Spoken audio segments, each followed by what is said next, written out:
Thank you very much, Dr. Pinker. I think we all now understand the title of the book much more clearly. And indeed, it is fascinating to see the amount of evidence that you bring to bear to pursue this particular thesis of yours. And of course, we are happy to see that you also find our work here in Uppsala of use. We are now going to discuss some of your ideas with a panel which consists of two eminent scholars here from the social science and humanities at Uppsala University. Next to me is Karin Hassan Jansson, who is a doctor of history with a specialization on early modern Sweden. And as you can hear, history plays an important role here, even medieval times. And she has done that not least with a focus on gender and violence. So very happy that you can be with us today. The other person on the panel is Dr. Peter Haldén. He is a researcher at the Department of Peace and Conflict Research, and he has a history, an interest in history of peace as well as in the history of war. So we're very grateful that you can be here as well. And indeed, we will start with you, Peter. So please, your questions and reflections. Right, thank you, Peter, and thank you, Professor Pinker, for providing us with this very important book, I must say. I will first start out by discussing some of your perspectives, potential contributions to academia, particularly regarding debates that you don't mention in your long book. And then I will move away from the past and talk more about some challenges in contemporary international politics, and in connection with that, very much welcome your reflections on how the insights presented in your book may help us to get a new angle on these problems that have resulted in stalemates.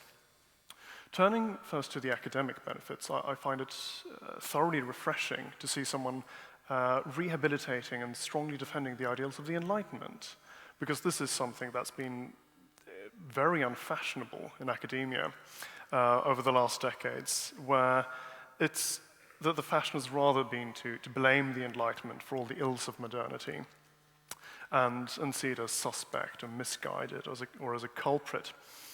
And rather you show that modernity has brought many benefits, and although that there's much to admire in past civilizations and past cultures, I doubt if there's many who've read your book that would actually like to live in the Roman Empire or live in the medieval period.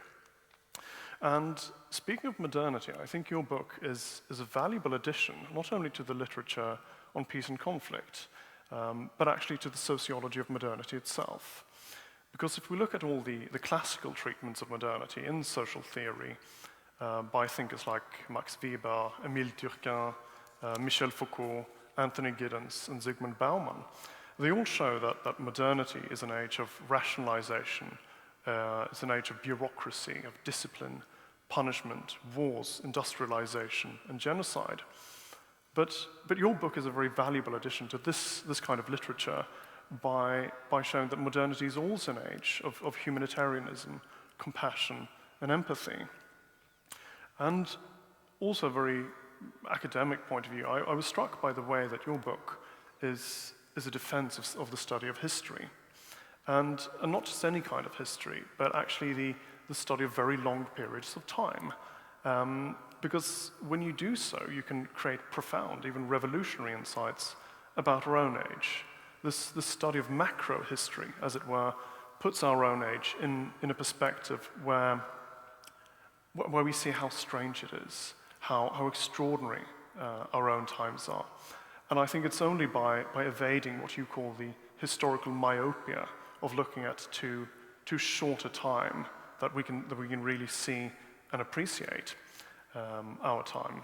But it's by doing so, I think we can also bring out more clearly what are the precise problems we face today, and what are the precise challenges that we face today that we have not faced in the past.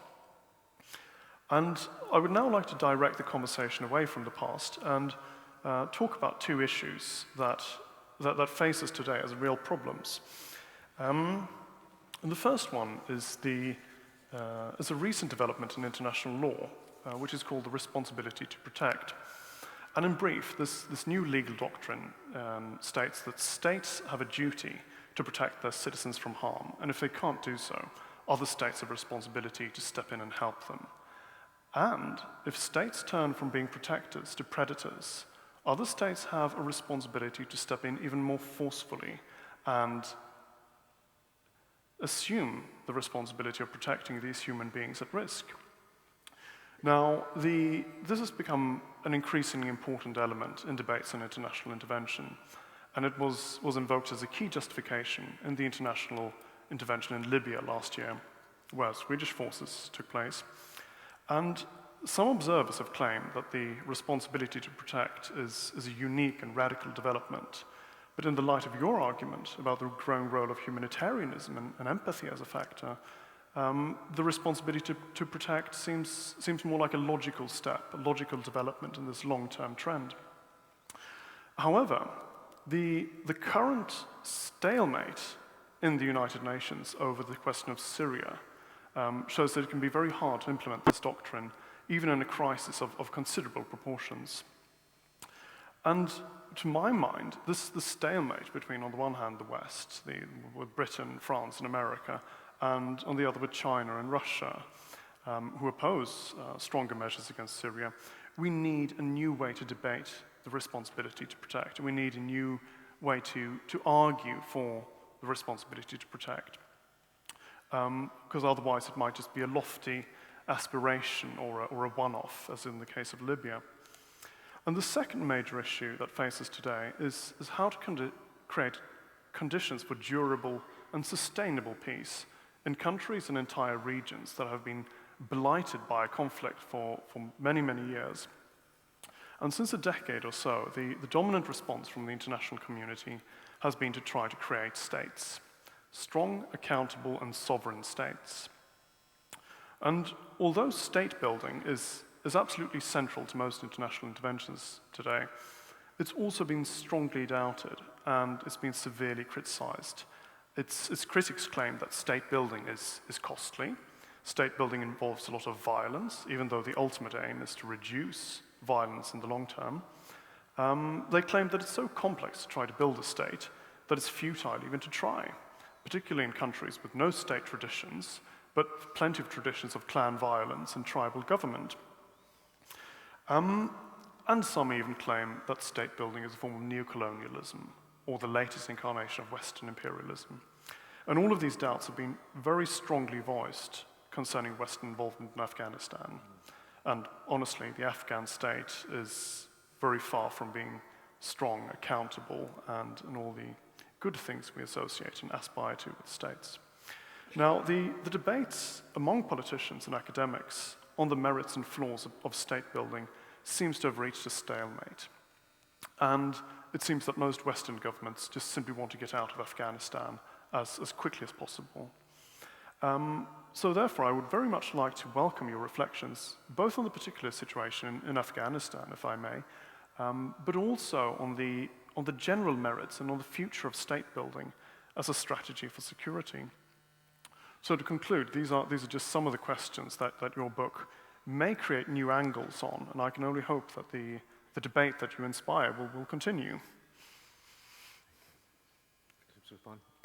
Thank you. I think you've raised profound issues that really strike to the heart of the historical processes that I've been trying to make sense of. The responsibility to protect, although I think it did grow out of ideas from the Enlightenment, has recently really been a radically new idea it seems to me, in international affairs, and it reflects a fundamental gestalt shift in the relationship, the idea of social organization, namely whether the fundamental entity whose well-being ought to be respected is the individual man, woman, and child, or some collectivity like a nation, ethnic group, religion, tribe, class. And if I were to simplify the main tension over the last couple of hundred years in ideologies, I think it would be between a humanism growing out of the Enlightenment that says that it's the human being that is primary and states exist only to foster the welfare of the human being, a kind of social contract view, and the idea that a human is a mere cell in a body, an ant in a colony, that what ought to be preserved and what ought to flourish is the nation or the ethnic group or the tribe or the religion. I think that the changes that I have been talking about, to the extent that they are driven by ideas, have been driven by the piecemeal and gradual shift from the idea that the unit of analysis is the tribe, the group, the nation, to the idea that the unit of moral worth is the individual human. And that lies behind the relatively new idea of the responsibility to protect, namely that sovereign rights of a government are not primary, that if the government starts to prey on its own citizens, then so much the worse for that government. Now, that does involve a painful tension because, as you noted and as I tried to emphasize, in general, states reduce rates of internal violence within their borders. But on the other hand, states themselves, because they do it with the threat of violence, can be sources of violence themselves. And I think the human dilemma, the tension in human history is how to negotiate a middle ground between the violence of anarchy and the violence of tyranny. That is, people or tribes preying on each other and the Leviathan preying on its own people. And I don't think we've found a perfect path in between them. Democratic government within a country seems to be a way of trying to get the advantages of suppressing anarchy without the disadvantages of tyranny. And we don't yet have a regime on the international scale that can duplicate over the planet what we have enjoyed in modern democracies within their own borders. Obviously, we don't have a world government. We probably wouldn't want a world government. But it would be nice to have the next best thing, some international community that could have consistent standards that would prevent rogue governments from preying on their own citizens. Certainly a problem, one of the problems which you identified is that a number of governments which do prey on their own citizens are rather nervous about the idea of surrendering the concept of sovereignty. They're actually quite explicit. In the debates over Syria, for example, the leaders of China said sovereignty is an absolute inviolable principle. Nothing comes before sovereignty. That is an idea that, of course, runs counter to the humanism that says nothing is more important than the lives of men, women, and children. Sovereignty of states is just a means to an end of protecting people from one another. When the government becomes the problem, so much the worse for the government. But that's an idea that has not been accepted in very large and influential nations.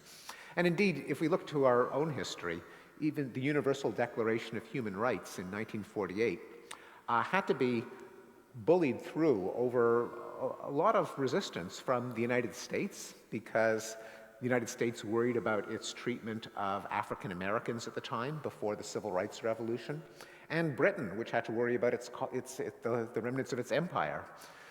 Eventually, the United States and Britain agreed to sign the Universal Declaration of Human Rights, so there's maybe a little candle of encouragement that that is the momentum of history, and perhaps eventually Russia and China will follow the same path. Likewise, you identify a very profound and painful dilemma of how you get civil states in parts of the world that have never really had one, where the idea of citizenship, that is, there's a social contract enforced by a state that protects individuals against each other. People sacrifice a little bit of their liberty in exchange from being free from attacks from others. Is not really a concept, but rather the overriding ethic is tribal loyalty and blood revenge, as in Afghanistan as a prominent example. There are, now of course, again, our own society had to go through that transition from the Middle Ages to modernity, and probably Afghanistan today isn't, well, it is different, but it's certainly reminiscent of periods in medieval Europe. And the question is, what allowed some parts of the world to undergo this transition, sacrificing what is really, I think, a fundamental element of human nature, which is that we are tribal by nature. We are loyal to our clan, our kin, or what we perceive as clan and kin. And a modern state, it really goes against the grain of an essential element of human nature, which is that you feel your protection comes from your tribe, your male relatives, and from the credible threat of violence to deter other tribes. Giving all that up for this abstract entity called the state is a huge leap, a major transition, and I don't think it comes easily to us. Based on the statistical studies that I've looked at, one of the big predictors does seem to be general level of education. And a very interesting statistical study looked at countries that did or did not undergo a successful transition to democracy over a span of decades. So, for example, the famous cases of countries that did enjoy that transition were the countries of Eastern and Central Europe after the fall of the Soviet Empire. Famous examples of countries that did not were the various stands that also broke free of the Soviet Empire around the same time, but 20 years later had not transitioned to successful democracy. And one of the main predictors was level of education. An educated populace seems to be more receptive to democracy, possibly because the powers of reason allow you to step back and reflect that tribal loyalty and blood revenge are really not the optimal way to organize a society, even though they feel very natural to us.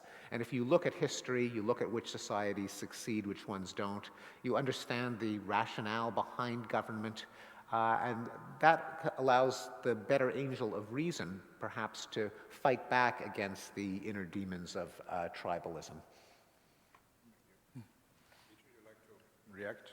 No, I think it's very important, this suggestion that education might be the next battlefield, or it might be the current battlefield. I'm thinking about the extremist movement in Nigeria, which is called Boko Haram. I don't know if you've heard about this, but haram is forbidden, the opposite of halal in Islamic parlance, and Boko is Western learning, that is book. So they've taken our word book instead of kitab, the Arabic. So that means that Western learning is forbidden. That's the name of this organization. And it seems that they've gotten it right. So if they want to preserve their ways, they have to combat Western education and perhaps education per se. So that's a very suggestive comment. Just one other anecdote that falls into this pattern is that Supreme Leader Khamenei in Iran has imposed restrictions on the number of students that are allowed to major in the humanities. And the reason is that the humanities leads students to question religion, tradition, and authority. So by that concession of what we consider to be a good thing, they consider to be a bad thing, but at least both sides agree on the cause and effect relationship. Good. Okay, let's go to Karin. Yeah, thank you. Please. Thank you, Professor Pinker, for a very interesting talk, and thank you, Peter, for inviting me to the panel. My questions and comments come from the viewpoint of a historian. I'm an early modernist, working on the history of Sweden from the 15th to the early 19th century. Among other things, I've been studying the conception of rape in early modern Sweden and attitudes to different kinds of violence as they were expressed in medieval and early modern laws and court proceedings. I will take one question to begin with, and it's related to the historical processes that you have described. For historians, the substantial decline of violence during the medieval and early modern period is a well-known and a well-established fact. The explanations have sometimes been inspired by Norbert Elias's view of the civilizing process, but his theory has also been immensely criticized by historians. And according to Elias's description of the medieval and early modern society, people turned to violence because they lacked self-control. They couldn't hold back their urge for revenge or other impulses of aggression. Elias's and your own descriptions is almost exclusively based on quantitative data about the medieval and early modern society and their criminality. We know that this was a violent society because we have the figures you showed us. But the figures don't say anything about the motives behind and the meanings attributed to violent acts in those times. The figures don't tell us that people resorted to violence because of their impulses. And Elias took that for granted when he argued that the civilizing process meant that people, in your words, increasingly inhibited their impulses, anticipated the long-term consequences of their actions, and started to take other people's thoughts and feelings into consideration. This engenders an image of early modern peoples as somewhat childish, as you yourself write. They acted violently because they could not understand the long-term consequences of their actions, and they could not control their impulses. Discussions about the reasons for the high frequency of violence in medieval and early modern Europe have, during the last 20 years, triggered quite a large amount of research using qualitative methods. This may be especially true for Scandinavia because we are granted with extraordinary good sources from the early modern courts. And it turns out that using a qualitative method gives us a somewhat different picture of late medieval and early modern society and the violence committed by its inhabitants. In my own research, I have read hundreds of protocols from Swedish courts in which countless acts of violence are described. These cases come from the 16th and early 17th century, a period in which the levels of violence were very high, well ahead of the major decline of violence in this part of Europe. And one of the first things that struck me was that very few of all of these violent acts seemed to be impulsive. People were seeking revenge years after the first event had happened. Conflicts started out with negotiations and continued with violence and vice versa. There was, as we see it, I think, a distinguished set of symbols for different kinds of aggressions, symbols that people used and understood, and symbols and meanings that we historians only can see if we use a qualitative method. Furthermore, violent acts were often contested, and different parties in the court case, defendants, plaintiffs, witnesses, and court officials, described and defined the same violent act in different ways. So by studying this discourse on violence, I and many other historians have come to the conclusion that the high degree of violence that existed in early modern Scandinavia cannot be attributed to a low degree of self-control. Quite the opposite. These men had a very sophisticated system of rules telling them what kind of violence they could use in specific contexts. Self-control seemed already in the 16th century to be an important part of their system of unwritten rules. Early modern men were, as we see it, well aware of the long-term consequences of their actions. They took other people's thoughts and feelings under consideration, and they did not generally act on impulses. Nevertheless, they committed all these violent acts. The question coming out from this long introduction was, what do you think about this more complex picture of violence in late medieval and early modern society? And what happens to the civilizing process as an explanation for the decrease in violence if we admit that most violent acts stem from rational calculation rather than from a lack of self-control? I think it's an excellent question.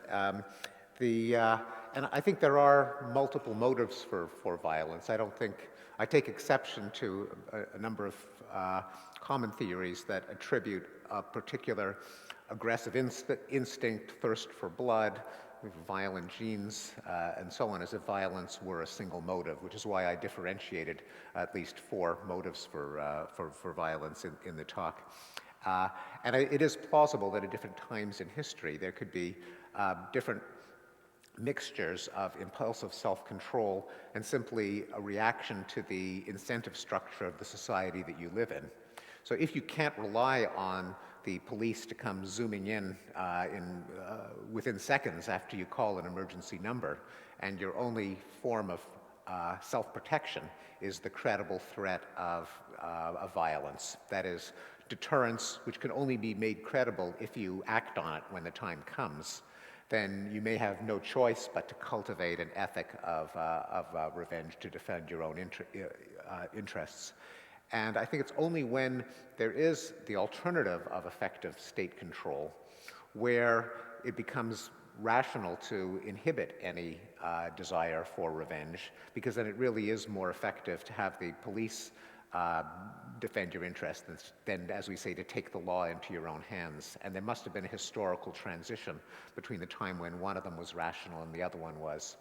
The reason that I gave some credence to Elias, perhaps not in every country in every historical period, but as a general theory of violence reduction, is that it is confirmed by a number of phenomena that at least apply to contemporary society, and that therefore I felt comfortable to some extent projecting backwards. These include the fact that nowadays a lot of violence is impulsive, in the sense that people with low self-control are more likely to be violent, that case studies of a number of individual acts of homicide show that motives tend to be a very large category, consists of impulsive responses, revenge for an insult or curse or a jostling. Two men fight over a parking space or over a pool table. They start to insult each other. One of them pulls a gun or a knife and there's a body on the floor. And something like, at least in the United States, a third to a half of homicides come from that motive alone. The fact that in the lab, if you reduce, there are various ways of experimentally reducing people's self-control, and you get more violent and more punitive impulses in people. You can't have a fight break out in your lab for ethical reasons, but scientists try to get the next best thing, like seeing whether one person will shock another one, or whether they'll imagine attacking someone who's insulted them, and find that when you reduce self-control, then violent impulses are liberated. And the fact that there are measures, at least in England, I don't know about Scandinavia, that that measures of self-control show a quantifiable change. Now, if you ask an economist what is self-control, they'll say an interest rate. If you want to consume today at the expense of your later self, you're going to demand a very high interest rate. Whereas if you consider your future self the same as your present self, you will be satisfied with a low interest rate. They found that between modernity, the Middle Ages and modernity, there was a huge plunge in the effective interest rate, which is the one way of quantifying historically the psychological variable of discounting your future self at the expense of your present self. But you have pointed out to a crucial distinction that I don't think that neither psychologists nor historians in the Elias tradition have properly made, in what we mean by impulsive violence. And I think you've pointed to a profound issue there. So we know from popular culture, great fiction, common sense, and laboratory studies that revenge can be slow, cultivated, plotted, planned. There's a saying, revenge is a dish best eaten cold, meaning you plan it, you savor it. And indeed, in the lab, the same parts of the brain that underlie cravings like chocolate, cocaine, heroin, gambling, are involved in the desire for revenge. If one person is wronged by another, that very same brain circuit is lit up, and it can be planned and protracted over an extended period of time. So is that impulsive? Well, you're right that usually when we talk about impulsive, we often talk about very short periods of time, seconds, for example, whereas it's true that revenge is often extended over hours, days, sometimes even years. The question is, if you indulge in that primitive part of the brain, the craving part, the part that wants the cocaine, the chocolate, the sex, and so on, do you call that impulsive compared to the more cognitive cerebral cortex-driven parts of the brain that sort of calculate, well, maybe I should suppress that craving for my own good? And it might be that to the extent that there is merit in Elias's theory of a tamping down of the desire for revenge, that it may not be impulsive in the sense of instantaneous, but impulsive in the sense of suppressing a long-term craving. Thank you. I'd like to, do you want to respond? I'd like to follow up on this, because I think this is a very important question about the self-control or if it's rational. And you now, Stephen, alluded to another possibility, and that is the drug issue, that people are simply drugged. Oh, drugged. Yeah, and that's a factor you don't give much space to here. And I'll just put a couple of things in there. Clearly there is a link between Swedish alcohol consumption and wars. And the way the Swedes learned about the fact that you could do alcohol was really through the wars with Russia. And they started to serve alcohol in the armies before the fights so that you would get people to fight. And of course, looking even at some of your statistics, you have an increase of violence in the United States from the 60s up to the 70s, 80s, and so on. And to me, the first thing I was thinking when I saw this was, this is also when we start to get drugs from Indochina, Burma, etc., into the country. So again, I wonder where would factors like this fit in, and again, it becomes a question of how rational are people and why do they act in particular ways, and could there be an influence by these kind of factors in your basic thinking? It's certainly possible. We know that alcohol and many drugs reduce activity in the frontal lobes that are essential to self-control, and that while alcohol doesn't make people more violent, it does make people less inhibited. So they will respond to an insult or a curse with violence more often when they're drunk or drugged than when they are sober. It's also possible that nutrition strengthens the parts of the brain that implement self-control, and so if someone is malnourished or ridden with parasites, they might be more impulsive. In the 1960s, I don't know, the rate of interpersonal crime did go up, and the rate of drug use did go up. I don't know what percentage of people who actually committed the crimes were high at the time. Marijuana doesn't seem to be a drug that lessens self-control, but certainly other drugs did. Of course, in the 60s, there's also, as I argue in the book, Elias's process went a little bit into reverse, because the ethic of society was no longer self-control, propriety, sobriety, connection with family and community, but it was do your own thing, let it all hang out. If it feels good, do it, like a rolling stone. If you look at the cultural, it pains me to admit this, to think that our parents were right, but some of the trends of the 60s almost seemed like they looked at Elias, looked at all of the things that he said happened from the Middle Ages to modernity, and said, well, let's go back a little bit. So the drugs may have been part of a larger cultural shift that valorized emotion, impulse, and demonized self-control and community enmeshment. Yeah, Karin or Peter, you want to come in on this? Yeah. Just a brief thing. Wouldn't lifespan, expected lifespan, play a role here? Because I'm just thinking off the top of my head here, if you have a life expectancy that stretches into your 40s tops, and you've seen a lot of close relatives die from various reasons, malnutrition, plague, violent death, and so on, wouldn't your calculus, your cost-benefit calculus, be very different from, say, well, modern men who have a life expectancy of 80? So, and we are also healthy into our 60s, 70s, perhaps even 80s. So that creates an entirely different incentive structure. Am I barking up the wrong tree here? Or? In fact, there are data relevant to that hypothesis. Martin Daly and Margot Wilson have shown that across regions that differ in expected lifespan and holding constant other factors like income and wealth, the shorter the anticipated lifespan, the higher the rate of violence, subtracting, of course, the deaths from violence themselves.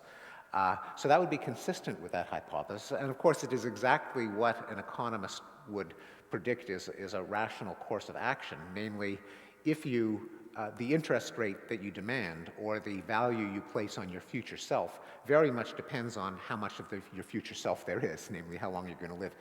As we say, eat, drink, and be merry, for tomorrow we die. If your life is very short, it really is stupid to inhibit your impulses and plan for a future that you may never live to see. On the other hand, although I think that does account for variation across space and to some extent across time, I think it probably doesn't do that well at accounting for the transition from the Middle Ages to modernity, because the biggest increase in lifespan came with the public health revolution starting in the second half of the 19th century. That's when lifespans really started to increase, whereas a lot of probably the biggest part of this decline occurred several hundred years earlier, before there was a substantial increase in lifespan. So I think it's part of the explanation, probably not all of the explanation. Karin, you want to question? Yeah, maybe. If we have time, I take one more question. It's a short one.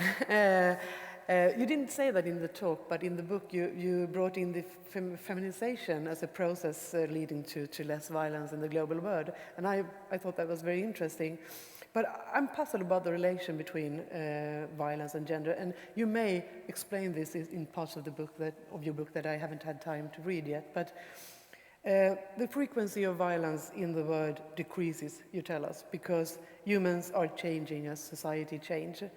The pacification process, the civilizing process, and the humanitarian revolution really changed people and their behavior. And I really like that view of the world. But considering that, and you didn't say this in your talk, but you write in the book, that as much as 90% of all violent acts were committed and still is committed by men, it seems as if only men were changed by the course of history. Men's behavior comes out as a result of a series of historical processes, while women's behavior seems to be almost untouched by history. Is that so? No, but I think that the change in the relative power of men and women is a substantial cause of the change. And you're right that in the book I talk about 5 historical forces. When I'm forced to compress it into a talk of 40 minutes, this may not be the wisest decision, but I reduce it from 5 to 4 and I leave out the empowerment of women. But I do think it is a substantial factor, simply because, as you point out, violence is to a large extent a guy thing. And if you compare societies, or if you compare eras, those in which women have more of a say tend to have less violence. Now, it's not that they have zero violence, and nor is it the case, of course, that women leaders will refrain from war. We know of many leaders of state, female leaders of states, who have led their countries in war. And I think that's because there are different motives for violence, and some of them are more gendered than others. In particular, the first motive for violence, that is, use of violence as a means to an end, that's just using violence when it's in your rational self-interest to do so, and I see no reason why there should be any sex difference in that use of violence. So if you're the head of a state, if you're a queen, if you're a prime minister, you're playing a game whose rules you did not invent. You're responsible for the well-being of your state. If you have to wage a war, you wage a war. I think the main gender difference is probably in dominance and revenge. I think it's much less likely that 2 women who fight over a parking space, it'll end up with one of them lying in a pool of blood. So stupid violence is almost entirely a male prerogative. And I think as men have less freedom to do their thing, rates of stupid violence will tend to go down.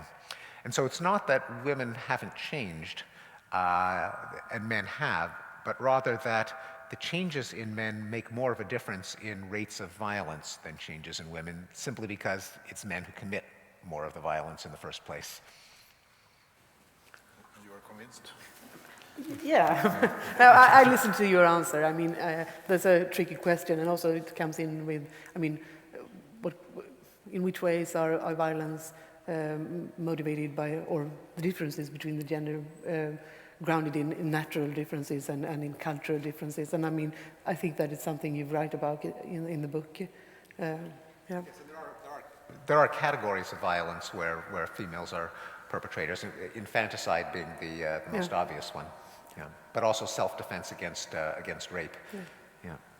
But it comes back also to the notion of the state that you talked about. What it is about the state is really more the quality of the state, what kind of state it is, what kind of policies it's pursued. So, for instance, studies here in Uppsala by Erik Melander and others show that it is, like you say, gender equality is associated with less of domestic wars and so on and so forth. But the transition we have seen seems to be more that the state as such is changed. It becomes a welfare state, it becomes a state which is much more responsive and so on and so forth. That these are the processes that you are actually illustrating through the other processes, that it's not the same kind of state we talk about today as Hobbes would talk about in the 1600s. Yes, there's a book by James Sheehan on the transition of European states following the Second World War, where he argues that there's a transition of state as the defender of the nation's prowess, might, honor, to a cradle-to-grave provisioner of social services. And his description of the transition of European states is almost a caricature of gender stereotypes, from the state as masculine stereotype, that is protector, aggressor, to the state as female stereotype, nurturer, a source of empathy and warmth. So, so I think there is some grain of truth in the idea that states themselves have become more feminized. Now, of course, in the United States, there are many conservative commentators who consider this to be a bad thing. There's a famous essay by Robert Kaplan, who is a neoconservative, called Americans Are From Mars, Europeans Are From Venus, which we should consider to be bad for Europe, good for the United States. Yeah, I don't mind to come from Venus. But, okay, thank you very much. I think we have illustrated some aspects of your great work. Now let me open up for some comments or questions from the audience. And I think we'll start over here. Our Vice Rector, please. Okay, thank you very much for an exciting lecture and a very interesting panel discussion. I have a question about cause and effect. You talked about the correlation between, let's say, decline of violence and then progress, enlightenment, modernization. Now, you could think, of course, romantic interpretation would be that it's really our better angels that, after all, kind of dominates, and then is causing this progress towards a more and more civilized and less violent society. Or you could take the opposite point of view and say that, no, it's really that it's more like the social control of a civilized country, a civilized society, that brings out our better angels.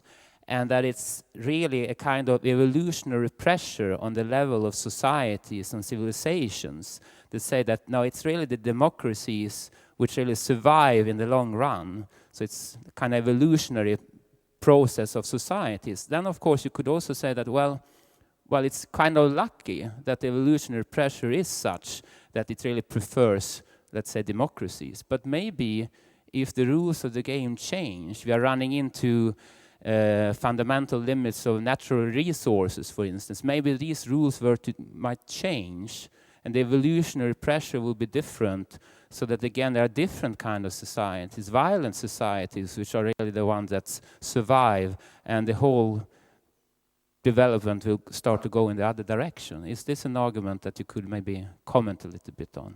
Yes. No, I think that is a profound question of what's cause and what's effect.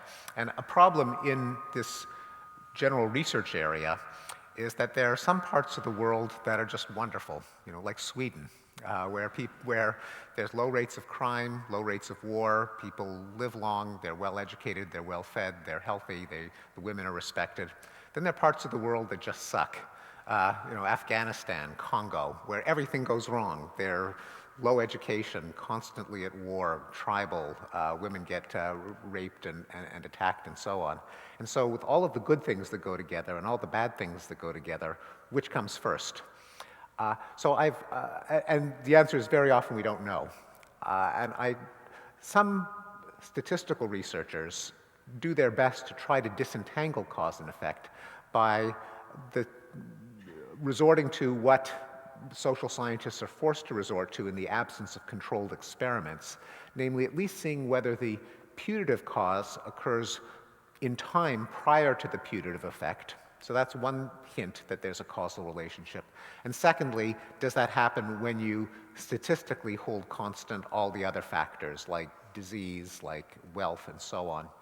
So at a coarse historical scale, where you can't really do good statistical analyses, I consider it at least suggestive that if you look at something that occurred at least prior in time to the humanitarian reforms of the Enlightenment, it seems not to have been extension of lifespan, it seems not to have been affluence, since both of those are 19th century phenomena, but I consider at least suggestive that literacy, printing, availability of books and correspondence at least occurred before, the century before these reforms. That doesn't prove that it's cause and effect, but at least it's more suggestive than if everything took place at once. And conversely, that affluence and lifespan seemed to take place after it.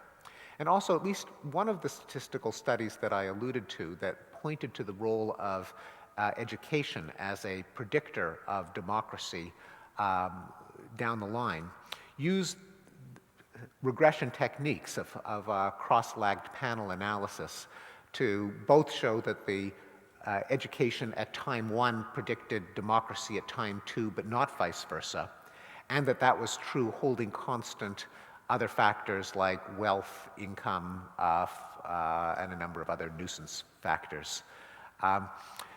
So anyway, those are suggestive hints. Now, could it all unravel? Obviously, it could if a state suddenly collapsed, and Peter mentioned my own autobiographical memory of the Montreal police strike, where it unraveled in a matter of hours when the police went on strike. And so I think if a state vanished, that could certainly happen. I do tend to think that it's more likely to happen in some places than others. That if you have a society that's used to the idea of civil society, of democracy and cooperation, that it would be more robust to perturbations in affluence and shortages and so on than in a part of the world that had always been tribal. But that's, I couldn't defend that with hard data. That's just an inclination I have based on the fact that some parts of the world don't seem to be receptive to democracy and civil society in the first place, at least not yet. Can I follow up on that? Because, I mean, this is about the cause and effect, but you could also start to think, are there other factors that you have not taken care of here, or how you relate to them? If you present this thesis to economists, for instance, they will say, no, it's more a reflection of the fact that societies have more resources, thus they are more able to deal with conflicts in a different way than one did before. So it's actually just a matter of economic growth, and that then we will get a decline of violence. How do you react to this kind of a reaction? Well, I think that's a good point, and there are studies that show that at least at the bottom end of the scale, the very poorest countries, that increases in economic development are highly predictive of decrease of likelihood of civil war. Although we don't know exactly what it is that increase in wealth buys the society, whether it's better governance and police forces, more education, better health care, all of the good things that you can afford when you get richer. So the problem with wealth and economic development is that it's a proxy. It might be a proxy for a lot of other more immediate effects, and it's harder to know which of them is most important. Yeah, that makes sense. Let's open up if there are any more questions.